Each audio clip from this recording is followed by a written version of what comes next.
I slowly open my eyes, but the world in front of me is just blurry silhouettes dissolved in a blinding white light. There is a dull, oppressive noise in my ears, as if I were immersed in water, where everything sounds muffled and alien. Voices drift above me, fragmentary, unintelligible, like the echo of a distant whisper. Body. It's not mine anymore. It is alien, helpless, motionless, as if carved from stone. I try to move in vain. I try to breathe deeper, and I encounter a painful heaviness in my chest, which constrains me and does not allow the air to pass freely. Each attempt to inhale is given with effort, as if the lungs have forgotten how to work. The pungent smell of antiseptic and medicine fills the nostrils and penetrates the lungs, causing dizziness. This smell is sterile, cold, lifeless. It brings with it a feeling of emptiness and vague anxiety. Where am I? What's wrong with me? A dull panic rises inside, but the body remains motionless. I am a prisoner of my own mind, surrounded by light, noise, and fear. Mr. Hudson. A soft but persistent female voice breaks through the dull noise filling my mind. It seems to penetrate through the thickness of the water, approaching, displacing the suffocating emptiness. Can you hear me? I try to answer, but my lips barely move, as if they are not obeying me. The throat is dry, the tongue seems heavy and motionless. Anxiety grows deep inside. Gradually, the fog before the eyes begins to dissipate. The outlines become clearer. Several figures in white coats leaned over me, their faces half hidden by masks. The eyes look carefully, studying, but I can't concentrate, as if my gaze is constantly slipping away. Doctors, nurses, I don't understand what's going on. Everything around me seems both real and blurry, as if I'm waking up from a long, heavy sleep. The eyelids are leaden, and in the head there is a viscous emptiness. It seems that I was injected with something that leaves my mind clouded, preventing me from thinking clearly. Where am I? The voice that escapes my lips sounds alien, hoarse, weak, as if it had not been used for years. Every word comes with difficulty, and even this short question causes a painful dryness in the throat. One of the doctors, a man of about 50, with gray hair at the temples and calm but wary eyes, takes a step closer. His voice is even, measured, but there is a hint of caution in it, as if he is choosing his words. "You're in the hospital," he replies, watching me carefully. "Did you have an accident? We performed the operation. You need to remain calm." Accident. This word echoes in the mind, awakening something dark, torn into fragments of memories. But they do not add up to a complete picture. I try to grab hold of them, but in my head there is only emptiness and a hum, oppressive, heavy. Memories flash in scattered images, a resounding metal blow, sharp pain, darkness. I was at a production site, checking equipment, when a loud crash was heard. Someone shouted, and suddenly I felt a sharp push in my back. Something heavy fell on me from above, perhaps part of a beam or a mechanism that had failed. I didn't even have time to react when the ground disappeared from under my feet and darkness swallowed me. But what exactly happened? The brain refuses to connect the pieces together. "Rachel," I whisper barely audibly, and at the same moment I notice her. She stands against the wall, a little further away, with her arms crossed over her chest. Her posture is straight and tense, but her face remains impenetrable. Too calm. No tears, no fear, not even a shadow of relief, only cold wariness in the depths of the eyes. She nods at me, slowly, almost mechanically, but doesn't take a step closer. Something in her gaze worries me. A slight pang of anxiety runs through my mind, but I can't understand what exactly is wrong. Rachel was always there for me whenever I got a little sick or had a minor injury. She always rushed to me, squeezed my hand, and whispered words of support.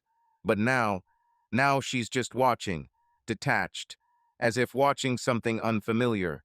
"You need to gain strength, Mr. Hudson." The doctor's voice pulls me out of this alarming stupor. "The main thing now is recovery." I can hardly look away from Rachel, focusing on the doctor. There is a feeling of anxiety in my chest, but I try to suppress it. "What is wrong with me?" The voice trembles treacherously. Fear is already rising inside, that sticky, binding fear. and I suddenly realize what exactly fills me with horror. The doctor is silent for a moment. A tense silence hangs in the room. The nurse glances at him briefly, as if waiting for what he will say. A shadow of sympathy flashes across her face.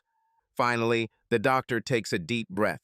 "You have a spinal injury." His voice is calm, but a carefully hidden heaviness can be heard in it. The impact caused temporary nerve damage. At this point, you can't move your legs. The world around us is shrinking, turning into an echoing emptiness. Walls, light, voices, everything recedes. You can't move your legs.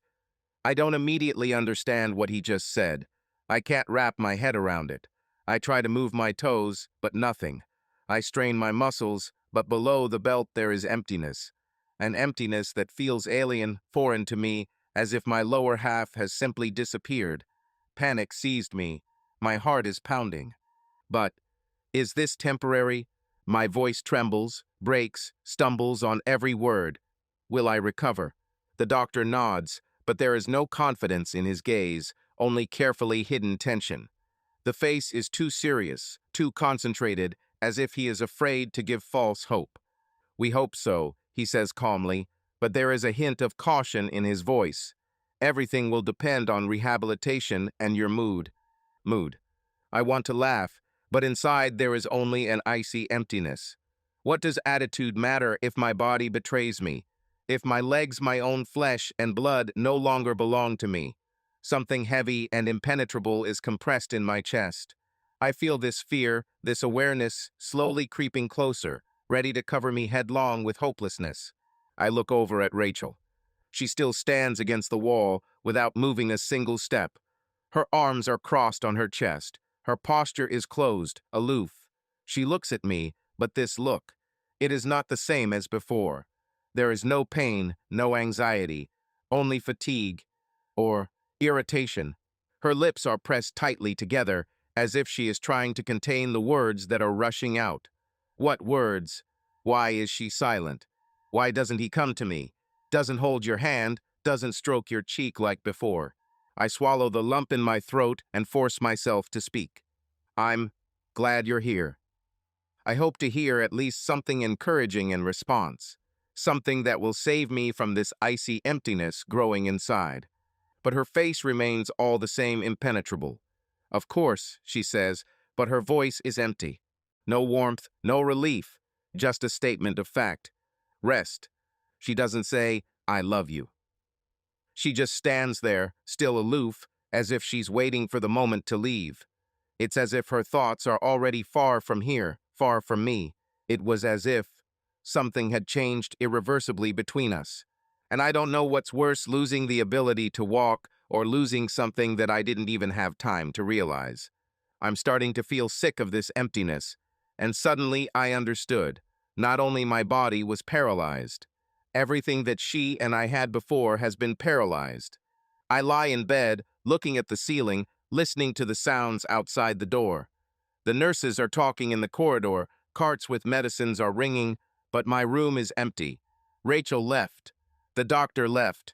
Everyone left, and I was left alone with myself.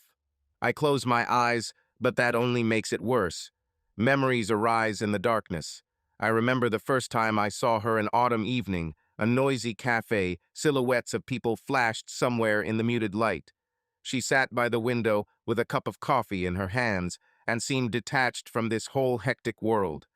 Her brown hair was casually tied up, the warm light of the lamps reflected in her eyes, and I could not look away. We ended up in that cafe thanks to Tom, my old friend, who then pulled me to meet someone from his company. He always believed that I needed to communicate more, meet new people. I reluctantly agreed, thinking that I would spend the evening in empty conversations, but as soon as I saw Rachel, everything changed. Tom sat me down next to her, saying briefly, "Rachel, this is Andrew.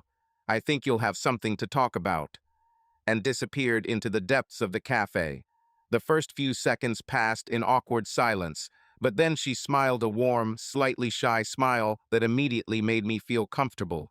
When she spoke, her voice was soft, filled with curiosity, and I knew that I had to do everything to see that smile again. We talked for several hours. It turned out that we have a lot in common, a love for books, for travel, for leisurely evenings spent in cozy places. She talked about her dream of opening an art studio, and I shared my thoughts about how I always wanted to build something of my own, something meaningful.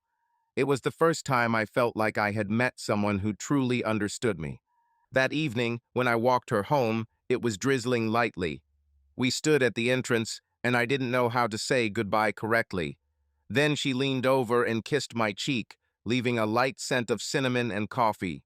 This moment is forever imprinted in my memory. When I first told her that I loved her, it was under an old oak tree in the park where we often walked. Then there was so much warmth, so much tenderness in her eyes. I remember how she lightly squeezed my hand and whispered in response, "And I you." These words then sounded like a promise, like an oath. Can all this disappear? I force myself to think logically. She's just scared. It's a shock. Anyone would be scared. We've been together for so long, and despite everything, she loves me. This is temporary. It's just fatigue, fear of the unknown. Rachel couldn't just move away. She is strong, but she also needs support. We can handle it. A sharp knock on the door makes me flinch. A nurse enters the room, young, with a soft voice and a kind look. She is holding a syringe in her hands. "Good evening, Mr. Hudson. I came to give you an injection. How are you feeling?" Her voice sounds ordinary, but I'm pleased that at least someone is interested. "How can you expect?" I shrug, feeling the heaviness in my body. I don't feel much change yet. She nods, not surprised, carefully injects and adjusts the Roman 4. "This is fine. The main thing is to take your time. The body needs time to recover. Rest will help you." I nod, even though sleep is the last thing I want.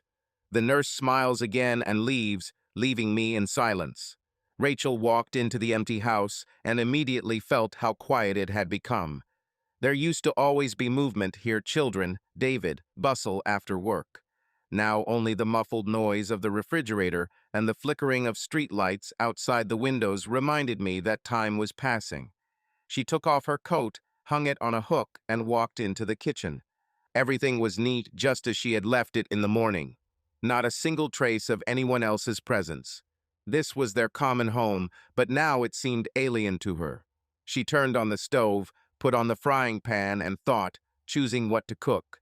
It seemed that even this simple task suddenly became difficult. She sighed and decided to make something simple, a cheese omelet. She took the eggs from the refrigerator, but her hands were shaking slightly. "How so?" she thought, breaking one egg. "Just a week has passed, and I feel like a stranger in my own life." A week ago, she was sitting in the office, looking through documents, when the phone rang. She picked up the phone, not expecting anything unusual, but the voice on the other end of the line made her heart clench. "Mrs. Hudson? This is the secretary from your husband's business. We had an accident. David is now in the hospital." Her fingers clenched the phone so tightly that her knuckles turned white. My ears started ringing. For a second, she could not utter a word. "What's wrong with him?" she finally exhaled. "His condition is stable, but he received serious injuries. We recommend that you come immediately." She remembered how she automatically packed her bag, how she barely understood what her colleagues were saying to her, and then flew into a taxi, not noticing anything around her.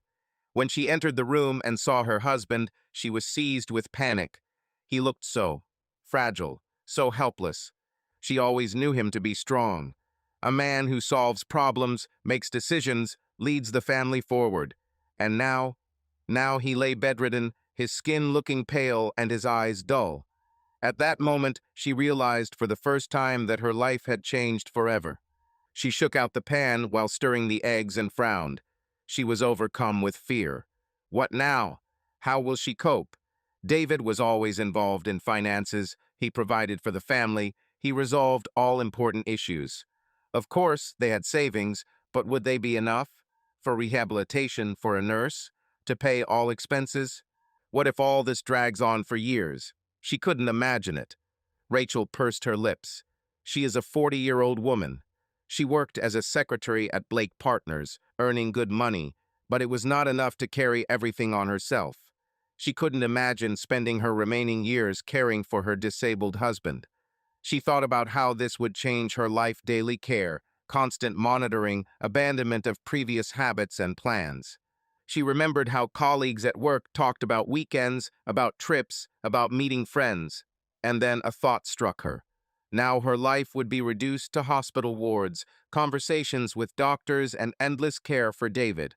She turned off the stove, threw her fork on the table, and ran her hands over her face. Deep down, she knew that David was not to blame, but this did not change her inner feeling. Her life was falling apart at the seams, and she wasn't sure she could handle it. The morning at the hospital began with a bustle. Nurses scurried through the hallways, distributing medications, checking IVs, and recording patients' vital signs. Somewhere in the distance, an MRI machine was humming, and announcements about accepting new patients were heard over the loudspeaker. David woke up feeling as if someone had invaded his personal space. Bent over him was a nurse, a young girl in a blue uniform with a badge on her chest. "Good morning, Mr. Hudson," she said with a professional smile. "How do you feel?" David blinked, trying to focus his eyes. Everything around was floating. He tried to move, but his body responded with weakness and aching muscle pain. "It's like a train ran over," he answered hoarsely. The nurse nodded understandingly. "This is normal after such injuries. Today, you will have several procedures: blood tests, a doctor's examination, and a controlled tomography. We need to make sure the recovery goes according to plan." She checked his Roman 4, added something to the tablet, and smiled. "If something goes wrong, press the call button." David just nodded as he watched her disappear through the door. He was left alone again. About half an hour passed before Tom entered the room. An old friend, a colleague with whom he had worked together at the plant for the last 10 years. Tall, strong, with light graying in his dark hair, he was holding a paper cup of coffee in his hands. "Well, you're in trouble, buddy," Tom muttered, sitting down on a chair by the bed. "When they told me that you were in the hospital, I didn't believe it at first. I thought you just found a brilliant way to go on vacation, but it seems you went overboard with the surroundings. Do you know how this happened?" David frowned. His memories were blurry. I I remember almost nothing." Tom sighed, took a sip of his coffee, and leaned closer. "I was on a different shift then. The boss told me everything. You were near the freight elevator when the beam's fastening broke. The whole damn structure collapsed. If you had stood a couple of steps to the left, you would have simply been crushed." David listened, trying to piece together the fragments of memory. A flash of pain, a crash of metal, someone screaming. Then darkness. "Damn," was all he breathed out. "Yes, no luck," Tom nodded. "Doctors say you have a chance for a full recovery, but it will take months. You must be prepared for a long rehabilitation." Tom stayed a little longer, talking about what was going on at work, what rumors were circulating among his colleagues. Then he left, leaving David alone with his thoughts again. He closed his eyes and allowed himself to be lost in memories. Just recently, his life was different. He was strong, confident, and the main breadwinner in the family. He and Rachel had a house, 2 children who left to study at universities. Everything seemed stable and correct. He resolved issues, provided for his family, and took responsibility for everything. He remembered how every morning he woke up before dawn, drank strong coffee, got ready for work, and Rachel dozed, covered with a warm blanket. On weekends, he took his son fishing and took his daughter to the center, where she chose books in her favorite bookstore. These moments seemed insignificant, but they were what made up his life. Now everything has changed. In the past, he was strong, confident, and unbending, a man who always took responsibility, worked without rest, and took care of his family without knowing fatigue.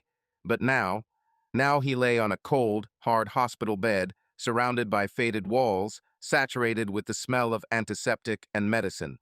The quiet, measured squeak of medical equipment reminded him of his helplessness. For the first time in years, he could neither work, nor make decisions, nor protect those he loved. Everything that had previously seemed solid now shook like a house of cards before a gust of wind. How long will this last? Will he have a chance to get back on his feet, to return to the life he built with such difficulty? Thoughts about Rachel bothered him the most. How is she coping? Is she as worried as he is, or has she already come to terms with the changes?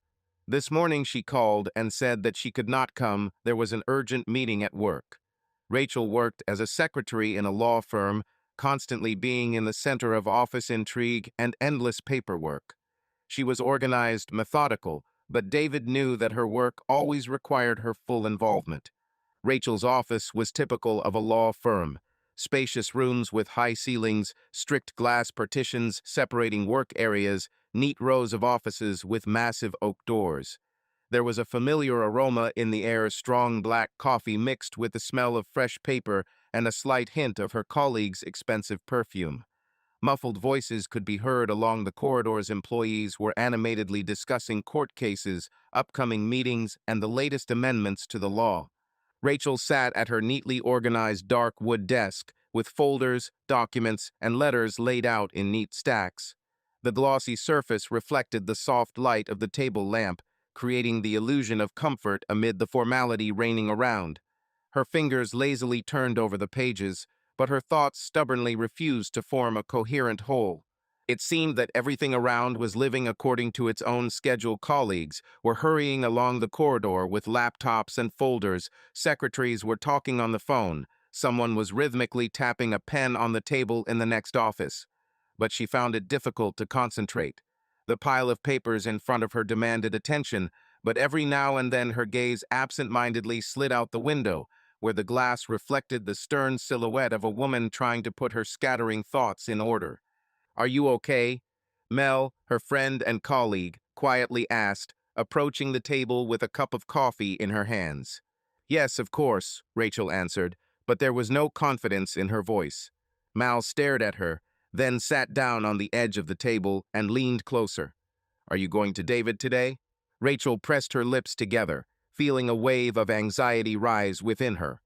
The thought that she would have to see David again in such a helpless state echoed dully in her chest. Her fingers clenched nervously into a fist, and her heart began to beat faster. She didn't know how to deal with this. The air in the room seemed to become heavier, as if saturated with her own doubts. This feeling depressed her, filled her with irritation, and at the same time exhausted her to the limit. She wanted to brush it off, to run away, to forget at least for a moment about the impending worries, but reality was inexorable. He was discharged tomorrow. Tomorrow, her usual life will completely change, requiring complete dedication from her. Caring for David meant not only the endless juggling of work and caring for him, but also constant trips to rehab, sleepless nights, stressful days, trying to keep everything under control. She could already feel this burden weighing on her shoulders before it even began. Rachel ran a hand over her face, looking out the window. Behind the glass, the evening city shone with lights, but she did not see its beauty. Her thoughts were too busy with the upcoming trials. This evening was her last chance to catch her breath, to allow herself at least a few hours of peace before once again taking on a load that she didn't know if she could bear. "It won't work today," she answered after a pause. "I need to rest a little because it will be difficult further." Mal nodded in understanding. Then suddenly an idea struck her. "How about we go somewhere in the evening? Let's sit at the bar, drink wine, and unwind." Rachel thought about it. It sounded tempting. She really needed something to take her mind off all this chaos for a little while. "It's not such a bad idea," she finally said, a slight note of relief in her voice. "Let's do that." She took a deep breath, pulled out her phone, and dialed her husband's number. When David answered, she quickly made an excuse. "Hello, dear. I won't be able to come today. We have an urgent meeting here. We have a lot of work to do." "I understand," David answered briefly, and she sensed a note of disappointment in his voice. "How are you?" she asked, trying to sound caring. "Everything is fine. Procedures, tests, as usual." "Okay," she hesitated, not knowing what else to say. "Then we'll talk. See you tomorrow?" "Certainly." She put the phone down and felt a weight lift off her shoulders. Instead of going to the hospital, she decided to spend the evening with her friends. It didn't hurt for them to unwind a little. She imagined them sitting in a cozy bar, drinking cocktails, laughing, discussing the latest news. This was what she needed now. A little freedom, a little lightness. David opened his eyes, feeling a familiar heaviness in his body. It's been a week since he woke up in the hospital. Every day was similar to the previous one. Examination by doctors, tests, physical therapy. His indicators were normal. The doctors assured that everything was going according to plan. But one thing remained unchanged: he did not feel anything below the belt. He really wanted to believe that this was temporary, that soon he would feel his legs again, be able to walk again, be his old self again. The doctors said that everything was possible, but they did not give a time frame. Each case is individual. The main thing is a positive attitude. Rehabilitation takes time, words that he heard over and over again, but they did not give him answers. Sometimes he caught the glances of doctors and nurses, in which one could read sympathy and sometimes fatigue. They've probably seen too many like me, he thought. Rachel will take him home tomorrow. The thought of this was both pleasing and disturbing. He was tired of the hospital walls, the smell of antiseptic, and the constant feeling of helplessness. It will be better at home. Rachel will be there. He knew that this was also a test for her. Now all worries about the house, about himself, about trips to the rehabilitation center fall on her shoulders. He felt like a burden, but tried not to think about it. And when the children come for the weekend, everything will go back to the way it was before. He hoped that they would behave the same as before, not allowing pity to destroy their usual relationship. He imagined how they would gather in the living room, laugh, and discuss the latest news. Maybe his son Alex will even convince him to play chess like they used to do. Daughter Sophie, always energetic and enthusiastic, will definitely talk about her studies, friends, and plans for the future. These thoughts warmed him. He closed his eyes, trying to rest, but his mind still continued to work. Tomorrow, everything will change. Tomorrow, he will leave the hospital and face a new reality. He wanted to believe that he could handle it, that they will all cope. Everything should be fine. Returning from work, Rachel went straight to the bedroom. She took off her office suit and threw it on a chair, feeling a pleasant anticipation of the upcoming evening. Today, she wanted to feel free. She went to the mirror and looked appraisingly at her reflection. From the closet, she took out a tight black dress with a low neckline and an open back. The material caressed the skin, emphasizing her figure. High heels, a thin gold necklace, and a pair of neat earrings completed the look. A little makeup, scarlet lips, expressive eyes, light blush. She smiled to herself. Today, she was not just a wife and a caring woman, but an independent, self-confident beauty. When she entered the bar, her friends were already waiting for her at the counter. The atmosphere of the establishment was lively, the hum of voices, laughter, light twilight, and dim lights. The bartender dashingly juggled bottles, creating a spectacular spectacle. "You look amazing," Mal exclaimed, winking at Rachel and handing her the glass. They laughed, discussed the latest news, and enjoyed strong drinks. Gradually, the evening became more and more relaxed. Two men approached them, both confident, well-groomed, with light half-smiles, promising interesting communication. "May I treat you to another drink?"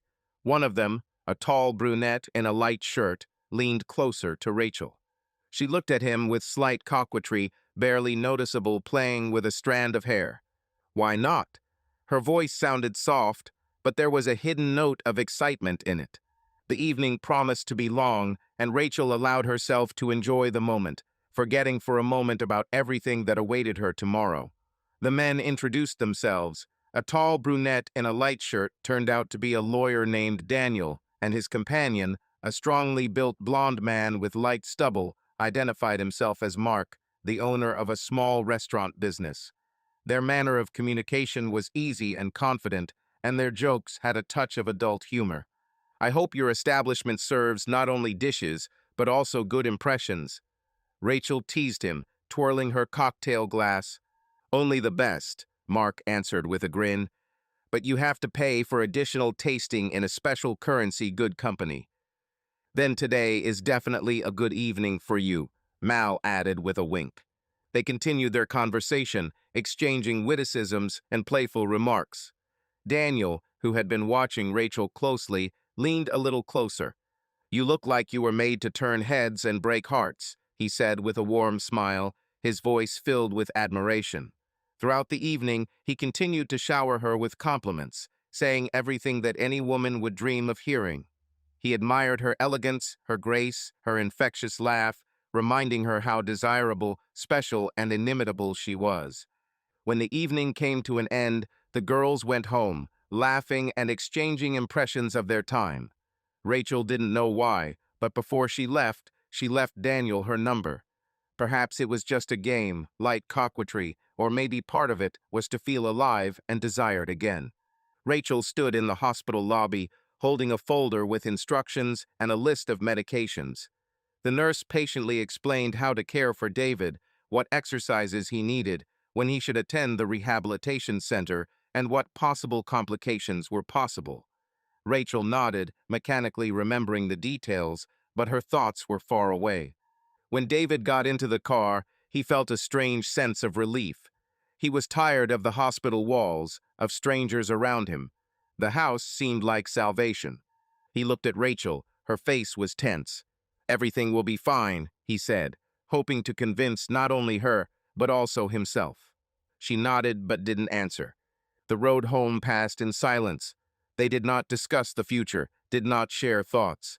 When they finally pulled into the yard, Rachel froze for a moment, realizing that their cozy home was not suitable for a person with disabilities. Thresholds, narrow doorways, stairs, lack of handrails in the bathroom, little things that previously seemed unnoticeable have now become a real obstacle. "We'll have to change a lot," she muttered. "We'll figure it out," David replied. The first evening at home became a test. Even getting to the bed was a problem. Everything was uncomfortable. The chairs were too low, the cabinets were too high, simple movements required effort. He felt like a stranger in his own home. Rachel understood this too, but tried to hold on. Everything seemed different from how he remembered it.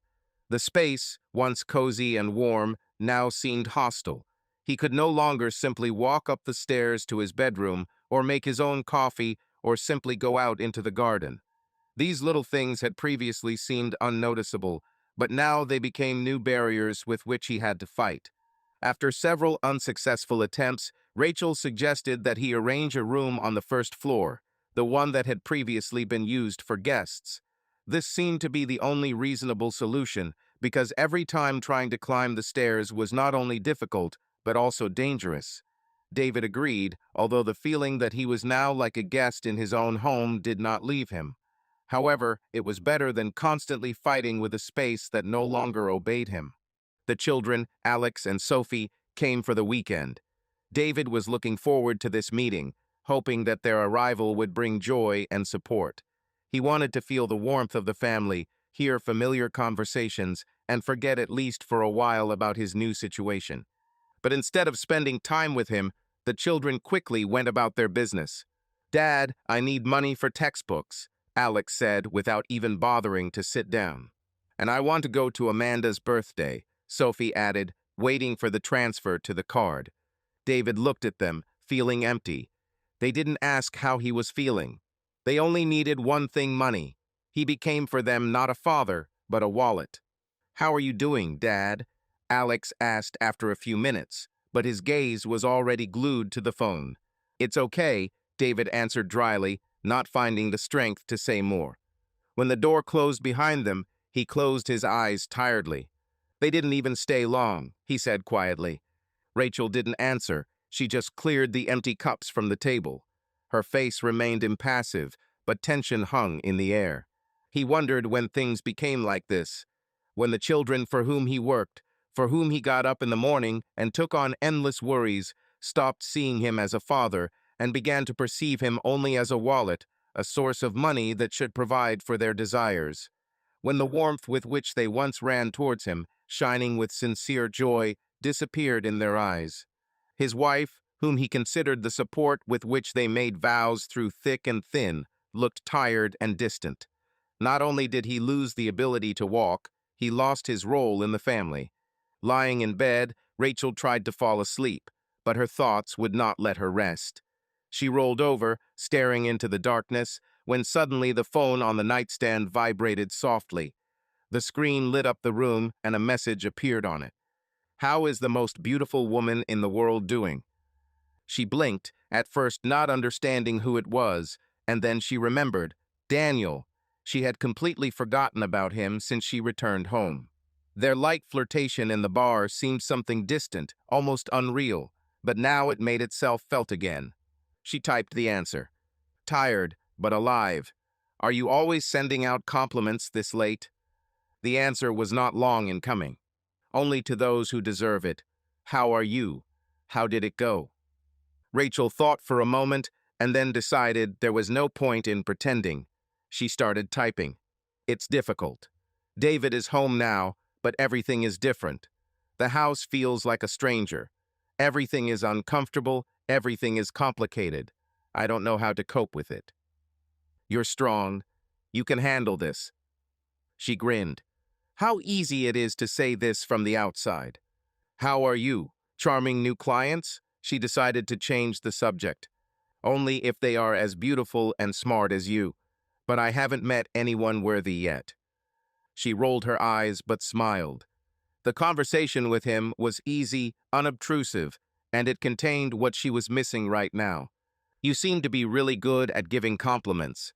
Is it a talent or part of the profession?" she joked. "More like a hobby, especially if I have a woman like you in front of me." Rachel hovered her fingers over the screen. She didn't know what to answer. Daniel didn't ask unnecessary questions, didn't judge, but for some reason his words touched her. She understood that their conversation was gradually going beyond the scope. Is she a bad wife if she wants to feel happy? Doesn't she have the right to a moment of weakness? They continued their correspondence, laughing at random stories and discussing life. He told her about his funny clients, about how one man tried to sue his own cat for damaging furniture, and she shared how David had difficulty settling into the house, and how she had to be torn between work and caring for him. This conversation was light, but it subtly touched a chord within her. Daniel not only gave her attention, but also made her think about whether she was ready to spend her years as a caregiver. That night was spent texting, and for the first time in a while, Rachel fell asleep with a smile on her lips. David sat in a chair, looking out the window. The morning light filled the room, but he did not feel any joy in it. A few weeks ago, he dreamed of returning home, and now he realized that his presence here was a burden for Rachel. She didn't say it directly, but her phrases, her facial expression, even her tone of voice hinted at it. She didn't believe he could recover. She believed that he would remain incapacitated forever. The realization of this hit my pride. His own hands dropped. He saw no point in rehabilitation, exercise, or trying to change anything. But refusing treatment meant losing insurance benefits, and without them, he would completely lose control of his life. The rehabilitation center was located on the outskirts of the city. A modern building, large glass windows, spacious halls. People in the uniform of medical instructors smiled too tightly, the walls seemed faceless, and everything around looked alien and oppressive. He felt not like a patient, but like part of a mechanism that needed to be fixed. But everything changed when he met her. She was small, like a candle flame, but just as alive, bright and tireless. Rihanna, that's how she introduced herself, with a wide smile and a look full of energy. Her red hair shone in the sunlight, and her voice carried unshakable confidence. She didn't look like a typical physical therapist. Her movements were light, but there was strength in every gesture. "So, Mr. Hudson," she began, crossing her arms over her chest, "if you think you're just going to sit around and feel sorry for yourself, then I'm going to have to disappoint you." David chuckled, but without much enthusiasm. "Don't worry, I won't cause you any trouble. You tell me what needs to be done, and I will pretend that I am trying." Rihanna narrowed her eyes. "Oh no, that won't do. If you pretend you're trying, I'll pretend you don't exist." Agreed? He was confused. This approach surprised him. Usually the people around him spoke softly, sympathetically, but there was no pity in her voice, just determination. "Okay, let's see what you can do," he muttered. She grinned and clapped her hands. Great. Get ready, Mr. Hudson. Today we will work for real. The first training session was a nightmare. David felt weak and helpless. He could not perform even the simplest exercises properly. But Rihanna didn't let him relax. She did not feel sorry for him, did not lisp him, but demanded him. Come on, one more time, she said firmly when he tried to lift himself on the uneven bars for the third time. You can, just don't give up. Easy for you to say, he breathed, feeling sweat running down his temples. You are not in my position. You're right, she suddenly agreed. But you know what? I've seen dozens of people like you, those who want to get on their feet, and those who give up. Well, you understand. David fell silent. There was truth in her words. For the first time in a long time, someone spoke to him not as a patient, but as a man with a choice. They studied for several hours. He was exhausted, but for the first time in a long time, he felt like he had done something worthwhile. When the workout ended, Rihanna sat down next to him, smiling. Good job, Mr. Hudson. We'll continue tomorrow. Aren't you too strict with your patients? He asked, wiping sweat from his forehead. She laughed. Aren't you giving up too quickly? He grinned back. Something about her made him feel alive, and for the first time in a long time, he thought that maybe he still had a chance. After training, they sat in a small relaxation area and drank coffee. Rihanna told some funny stories about her patients, and David laughed sincerely. He felt lighter next to her. It seemed that next to this small but unbending girl, his problems would temporarily recede. But their calm conversation was interrupted by the appearance of Rachel. She stayed longer than usual, and when she entered, her irritation was noticeable by how abruptly she slammed the door. Ready? She asked dryly, without even looking at Rihanna. David felt uneasy. He saw Rihanna raise her eyebrows slightly, but didn't say anything. Yes, he answered, trying to hide his embarrassment. Rachel didn't even bother to say hello to Rihanna, like any well-mannered person would do. She only cast a cursory, indifferent glance at her and immediately turned away, as if she was not in the room at all. Rachel didn't speak much on the way back. She looked irritated, her fingers tapping nervously on the steering wheel. David felt guilty, although he couldn't understand why. Later, when he was already at home, he took the phone and wrote to Rihanna. I apologize for my wife's behavior. She's not always like this. The answer came almost immediately. Don't worry, but it seems to me that you clearly have bad taste in women. David laughed. David clenched his teeth, overcoming the pain, but did not allow himself to give up. Every day he made every effort, clinging to every opportunity to recover. Rihanna did not let him relax. Her confidence in his abilities was unshakable. Unlike others, she did not pity him, did not console him, but demanded him. Her straightforwardness irritated him, but she was the one who did not allow him to give up. Do you think this is your limit? She said one day, crossing her arms over her chest. I've seen people in much worse condition, but they didn't look for excuses. They fought. Are you going to surpass them, or will you remain one of those who gave up? Her words hurt, but that was exactly what he needed. He couldn't afford to lose. He continued, despite the pain, despite the fatigue. After all, if he gives up now, he will lose not only himself, but also his life. But another battle awaited him at home. Rachel became increasingly distant. She was not interested in his progress, did not ask questions, did not discuss the future. Their conversations became strained and empty. Sometimes she simply nodded, pretending to listen, but David could see that her thoughts were far away. She came late, avoided communication, and sometimes even became irritated by his presence. 6 months have passed since then. 6 months of daily training, overcoming myself, pain, and doubts. David, Rihanna said in the morning when they found themselves in a spacious hall with handrails. Today is a special day. Let's try to stand up without outside help. There was no pathos or feigned solemnity in her words. For Rihanna, all achievements were just steps that needed to be taken methodically and precisely. But for David, it was truly a special day. He nodded, gripping the rail until his fingers turned white.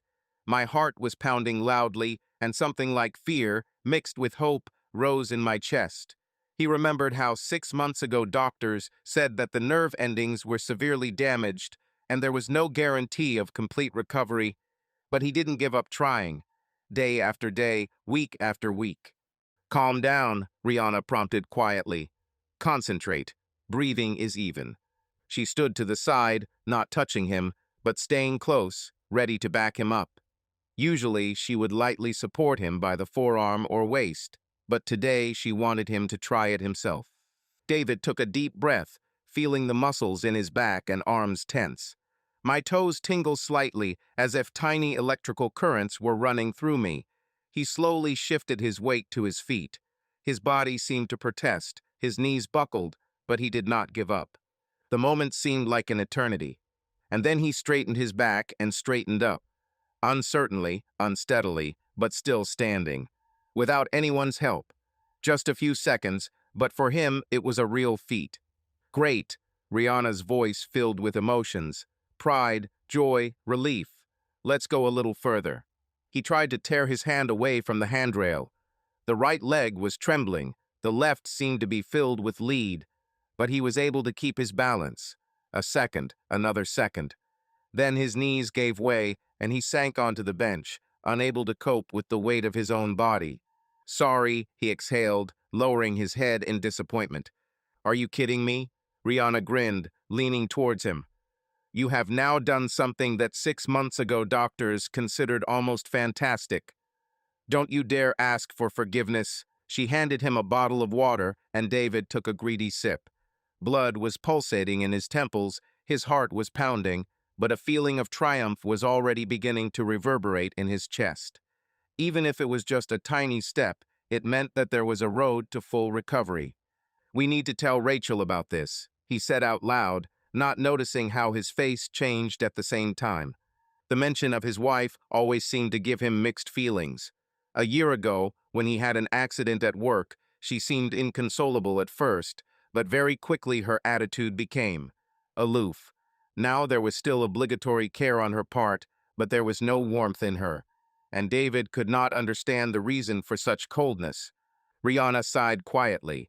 She never spoke ill of Rachel, but there was sometimes a sympathetic shadow in her gaze when David mentioned family problems. Are you sure she will be happy? She asked carefully. Probably, he said, not knowing who he was trying to convince more, Rihanna or himself. Deep down, he wanted Rachel to be proud of him. I wanted her to look at him with the same look that she had once greeted him in the evenings after work, to make him feel needed, loved, valuable again. David felt tense all the way. He tried to talk about what I got back on my feet today, but she just nodded, muttering, "Okay, well done." No delight, no joy. How is your work? He asked, trying to start a conversation. Yes, okay, she answered curtly. There's a lot to do now. One of our clients has an important deal coming soon. And then her phone rang. She glanced at the screen and immediately hung up the call. David noticed how her lips pursed into a thin line. Never before had he seen such a reaction from her when someone at work called. Usually she answered calmly, without unnecessary emotions, and now he felt that she was nervous. Who called? He asked quietly. Yes, she winced, switching gears. For work. Doesn't matter. They drove home in silence. The atmosphere inside the car was almost palpable ice. When Rachel finally turned off the engine in the yard, she looked as if she wanted to immediately escape from this situation. I think I'll still go to the store, she said, helping him move into a chair. We need to buy some groceries. He wanted to say that the groceries bought in the morning would be enough, but he saw how intensely her eye twitched and remained silent. Okay, David agreed. David lay in bed, listening to the sounds coming from the bedroom door. The evening had already enveloped the house in soft darkness, and the silence, interrupted only by the occasional sounds of the street, made his hearing especially sensitive. He heard Rachel walking around the kitchen, saying something quietly, and then her voice became a little louder and more emotional. Curiosity and anxiety took over, and David tensed and listened. Rachel's voice was quiet but confident, and her interlocutor, her friend Mel, whose laugh he immediately recognized, answered her with a barely noticeable mockery. "You have no idea," Rachel's voice sounded with a note of delight and nervous excitement. "This is something incredible. Daniel, he knows what I want, what I've been missing all this time." David felt his heart skip a beat. He held his breath, afraid to miss a word. "Well, I understand you," Mal answered with a slight smile in her voice. "Still, this is completely different, right?" "Yes." Rachel laughed, but there was something bitter in that laugh. "He's attentive, sensual. He knows how to touch, how to look. Hell, even how to say something to make me feel wanted. I forgot what it is. With him, I'm alive." "And you don't regret it?" Mal asked, lowering her voice. "No," Rachel whispered, her voice trembling with sweet excitement. "I don't regret a second. He makes me moan like no one has ever moaned before. His touches drive me crazy, make me forget about everything. He takes me the way I need, in a way that my disabled husband will never be able to and never could." David closed his eyes, and cold, burning pain rolled through him like a sharpened blade, leaving behind deep, invisible, but unbearably painful wounds. His breathing became heavy, uneven, as if the air had suddenly turned into a viscous substance that made it difficult to breathe. Every word Rachel said pierced him, tearing apart what he had tried so desperately to hold on to inside. The hope he had clung to was crumbling, crumbling into dust, leaving behind only a gaping void. She no longer saw him as a man. He was not her desire, her passion, her choice. No, he was just an obstacle, an unnecessary burden, a shadow of the past that she dreamed of getting rid of.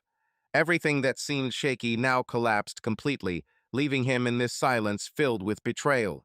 He was not a lover for her, not a support, but simply a stop on the way to something more, something that he would never be able to give her. David lay looking at the ceiling and slowly came to a decision. Tomorrow, he had another rehabilitation session scheduled, but now it seemed pointless. He saw no point in continuing, no goal worth fighting for.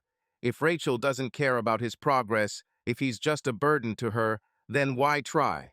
He remembered all their conversations, moments when she didn't even try to hide her indifference. When he talked about his successes in rehabilitation, she just nodded, without going into details. When he needed support, she threw herself into her work or found excuses to be away. These memories undermined his resolve, making it increasingly clear. In the morning, he slowly opened his eyes, and instead of preparing to go out, he simply stayed in bed. He looked at the ceiling, listening to the sounds of the house. Rachel was walking around the house, getting ready for work, and stopped at the bedroom door. "Aren't you going to practice?"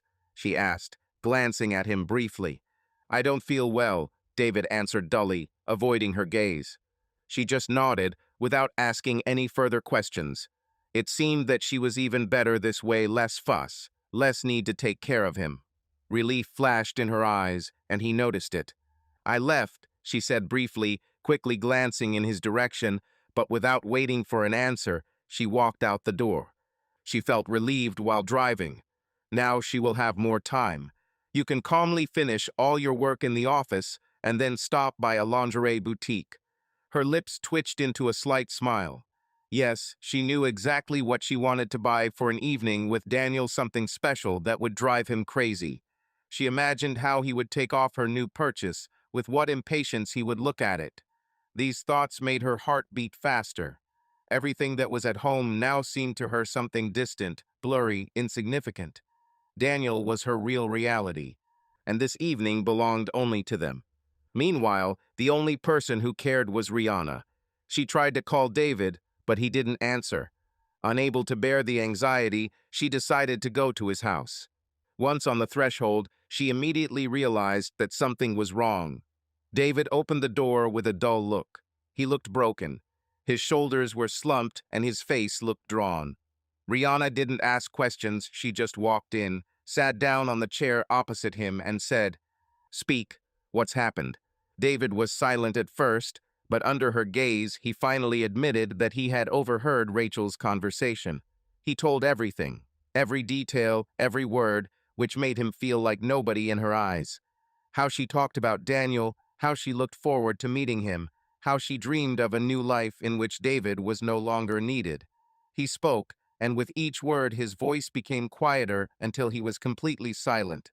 Rihanna listened to him calmly and then covered his hand with hers. "It doesn't matter, David," she said softly. "This is your life. You shouldn't let anyone ruin it." She looked at him with sincere concern. There was no pity or condemnation in her eyes, only support. "You are stronger than you think," she added. "You can start over, without her." They talked for a long time. David finally allowed himself to express everything that was gnawing at him from the inside. He was scared, but for the first time in a long time, he felt that there was a person next to him who cared. After this conversation, he suddenly realized he was not going to endure any more. He is not going to cling to the illusion. He made a decision: he will divorce Rachel. In the evening, he picked up his phone and looked at photos of them together. Once he believed that they were happy. Now before him were only images of people who had become strangers to each other. With a heavy sigh, he dialed the lawyer's number. But he decided firmly on one thing: he would not tell Rachel about his successes yet. That he can already get back on his feet, albeit with difficulty. Let her continue to think that he is weak, that he cannot live without her. This will give him time to prepare, gain complete independence, before finally breaking ties with her. Rachel sat in the cafe, nervously tapping her fingernail on the rim of her coffee cup. She waited for Daniel, and anxiety burned inside her. Usually, he was always the first to arrive, but today he was delayed. When the door finally opened and he walked in, she immediately knew something was wrong. His gaze was intense, his movements constrained. He sat down opposite, took a short pause, and, without raising his eyes, said, "We need to take a break, Rachel." These words stuck in her mind, punching a hole in the sweet anticipation of their next meeting. She automatically took a sip of coffee, feeling her fingers grow cold. Her thoughts raced feverishly, trying to find an explanation, hope, a clue. Why? Her voice trembled, but she quickly pulled herself together, trying to maintain a semblance of calm. Lisa began to suspect something. She started asking questions, looking at me differently. "I can't take risks." His voice was low but firm. "Until everything calms down, we should be careful." Rachel nodded, hiding her emotions behind a mask of calm. But everything was boiling inside. "Break, caution," he talks as if this is just a temporary measure. But what if this is a step towards the end of their relationship? "Okay," she replied, trying to sound indifferent. "If it's necessary, then it's necessary." She took another sip of coffee, but the taste seemed bitter. Questions were swirling in my head. What if Lisa already knows everything? What if he's just afraid of her reaction? Maybe she has already started acting, threatening him, manipulating him. But the thing that worried Rachel the most was, what if Daniel was just looking for an excuse to leave? This thought made her heart clench. She remembered all their moments: stolen glances, touches, passion. She couldn't believe that none of this meant anything to him. She hoped it was temporary, that everything will change soon. Maybe if David finds out about her feelings, he will propose a divorce himself. Maybe Daniel will decide to leave Lisa. Then they will finally be together for real. This thought became her saving grace. "How long?" she asked quietly, avoiding his gaze. "I don't know." He ran his hand over his face, clearly experiencing tension. "I hope not for long. I just need Lisa to calm down." Rachel nodded, but a feeling of foreboding grew in her chest. "I hope" is too vague, too vague. She didn't want to be the one who was simply left for later. Her heart beat faster as she watched Daniel get up from the table. She wanted to say something, but didn't know what. "I love you. I don't want this break." But the words stuck in my throat. "I hope you understand," he said goodbye, but his voice did not contain the confidence that always sounded in him. She nodded, and when he left, she slowly finished her coffee, feeling warm hope in her chest. After all, now she had time to change everything.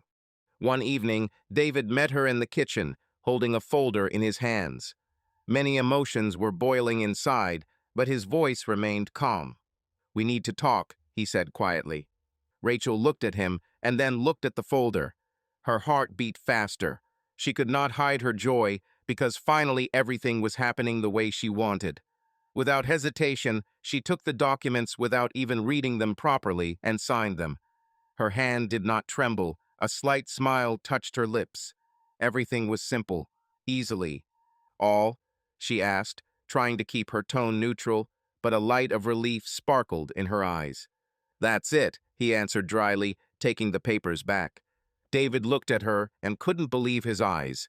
He was disgusted. How?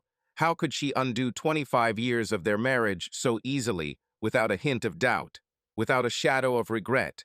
He didn't want to understand her betrayal. He didn't need explanations who, when, why. None of this mattered anymore. All that mattered was that she had betrayed him, and she did it at the moment when he needed her most, when he was more vulnerable than ever. He expected at least a second of confusion, a spark of pain in her eyes, but he saw nothing. Just a slight hint of impatience, as if she wanted it to end quickly. David clenched his teeth, feeling an icy emptiness solidify inside. "You won't even ask how I am?" he squeezed out, looking her straight in the face. Rachel froze for a moment, but then shrugged. "Why? It's already decided, David. You wanted it yourself." Did he want to? No, he didn't want to. He was forced. He could no longer live next to a man who had so easily rejected him. He nodded silently, took the documents, and left. There was emptiness inside. He no longer felt anger, pain, or despair. Only an icy realization. He was left alone. But perhaps it will be even better. David didn't sleep all night. The documents lay on the bedside table, like a silent symbol of the end of his past life. He turned over every word, every moment, every glance of Rachel in his head. He remembered how he had once loved her, how they built this house, how they raised their children, how they laughed at stupid things, and now it all meant nothing. The next morning, he waited for Rihanna to come pick him up. She insisted on helping him and offered to stay with her until he got back on his feet. David hesitated for a long time, but deep down he understood that now he needed support. He couldn't believe that after everything that had happened, there was still a person in his life who cared. Rachel was excited about her new life.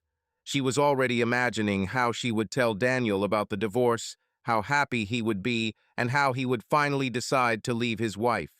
She dreamed of how they would start all over again, no secrets, no hidden meetings, just the two of them. Now nothing could interfere with their happiness. She was nervous before the meeting, but it was a pleasant excitement. She carefully selected her outfit, wanting to look perfect, knowing that this day would be the beginning of their life together. She arrived at the restaurant early, ordered a glass of wine, and waited. Time dragged on painfully long. She checked her phone, looked out the window, and straightened her hair. I replayed in my head again and again how he would say that he loved her, that now they would be together. But when Daniel appeared a few minutes later, her heart skipped a beat. His face was strangely serious. Instead of the usual smile and hot gaze, he sat down opposite and paused. "We need to talk," he finally said, looking her straight in the eyes. Her heart beat faster. She expected completely different words.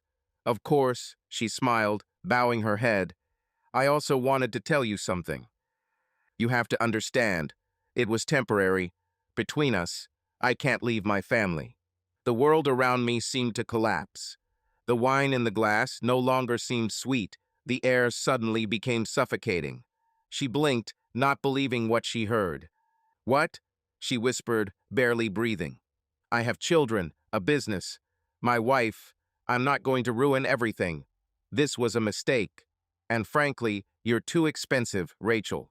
If I divorce my wife, I will lose everything I have built over the years. I can't afford it." His voice was even, without a hint of regret.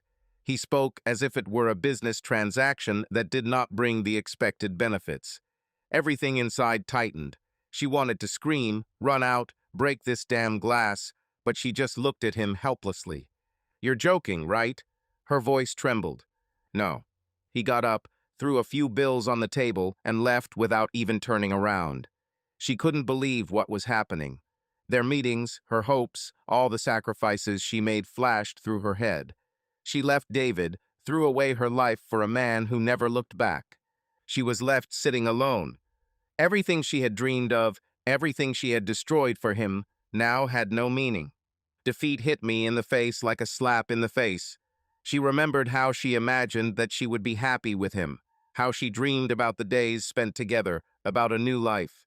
But now there was emptiness before her. She lost both her husband and her lover. She destroyed everything. Rachel finished the wine in one gulp, feeling it burn her throat. Her eyes burned from tears, but she did not allow herself to cry.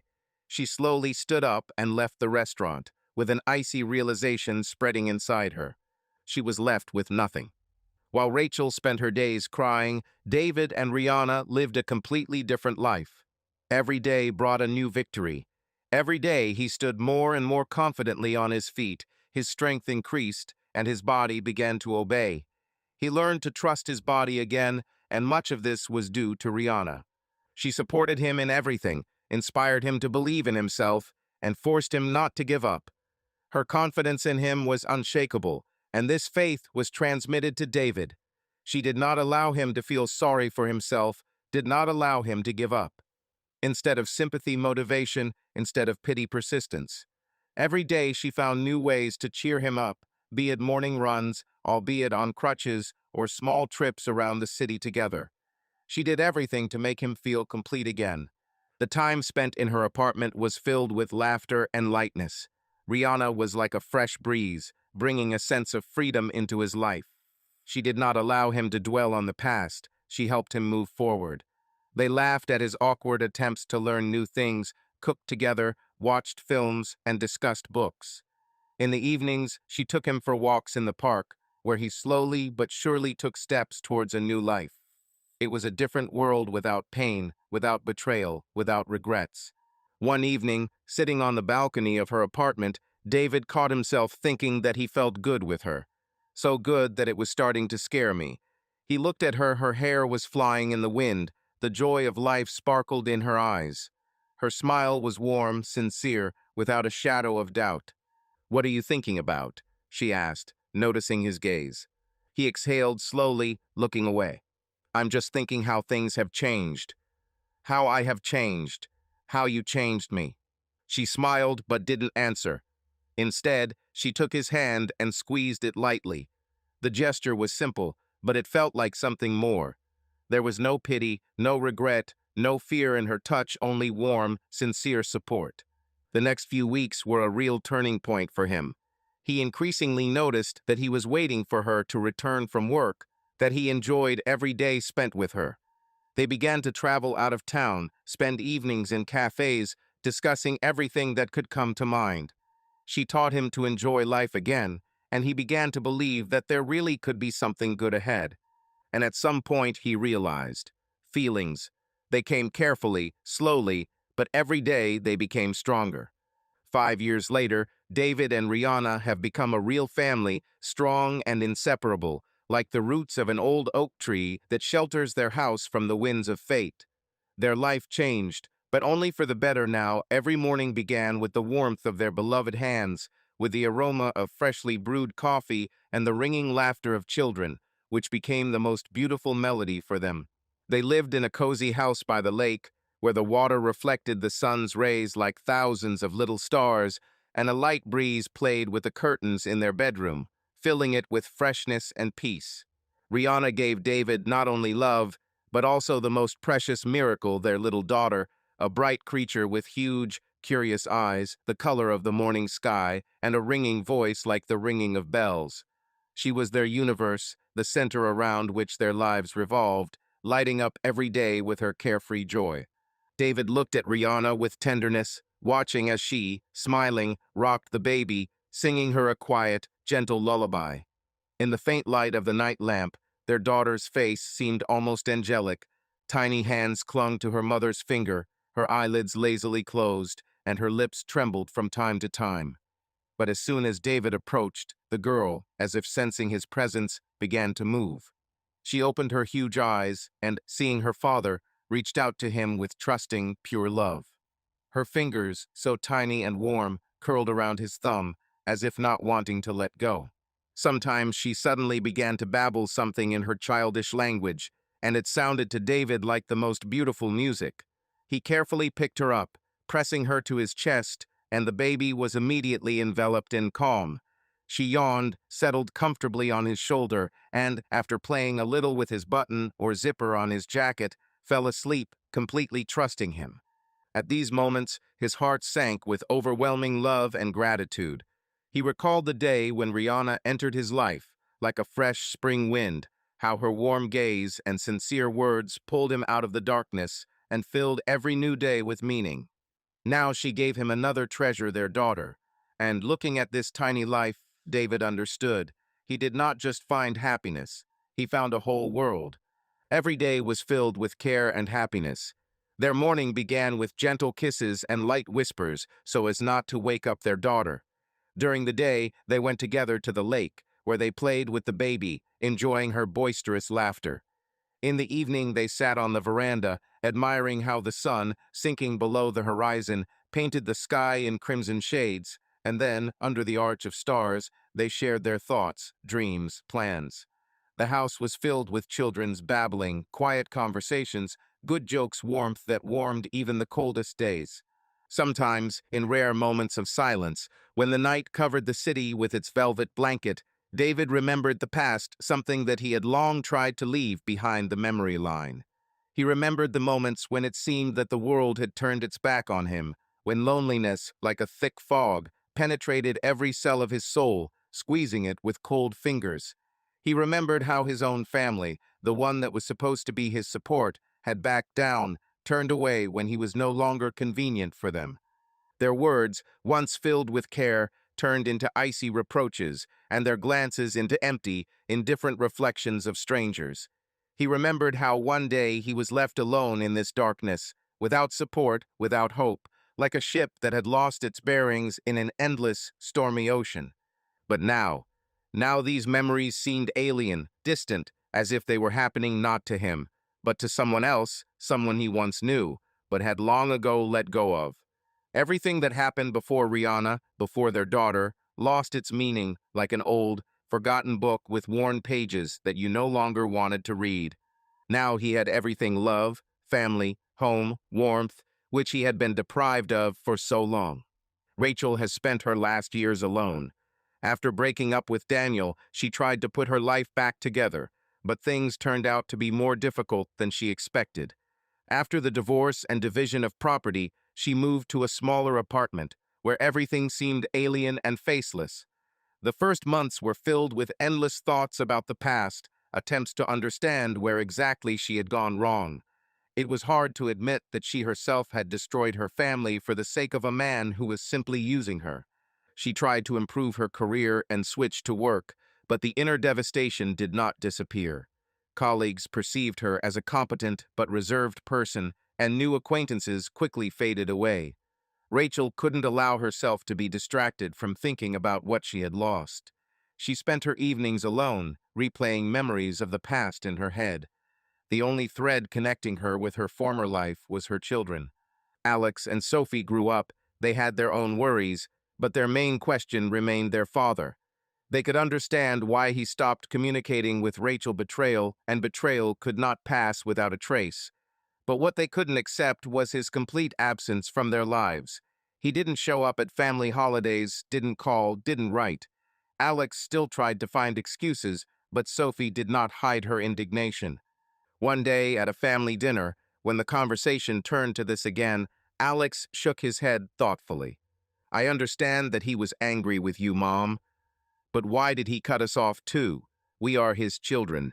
Sophie nodded, putting her fork aside. "He doesn't even answer my messages. I tried several times, but nothing.